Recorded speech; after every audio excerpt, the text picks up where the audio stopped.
ఎవరు మొత్తం చెల్లెండి ఘాటుగా వెళ్ళి ఇలా ఏమంటారు గొంతు పడుతుంది మంటది మరి అందుకే గొంతు గురించి కదా తినేది షాడిజం బాగానే ఉంది గొంతు గురించి కావాలని నిన్న కేక్ పెట్టినా అని లప్పలప్ప తిన్నాడు గెలిచిండు నిన్న కేక్ పెట్టిందని కావాలని ఇలా నిన్న గెలిచిన నాకు ఇష్టమైన అక్షరమే గుడికాలం తింటాడు ఒక బుక్కకి మంటుంది కదా ఇట్లా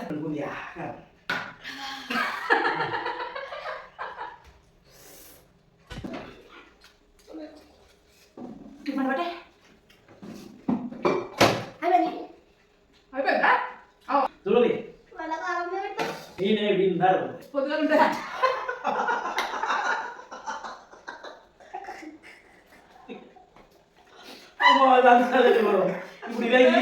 ఇప్పుడు రేపటి పరిస్థితి తలుచుకుంటేనే భయమవుతుంది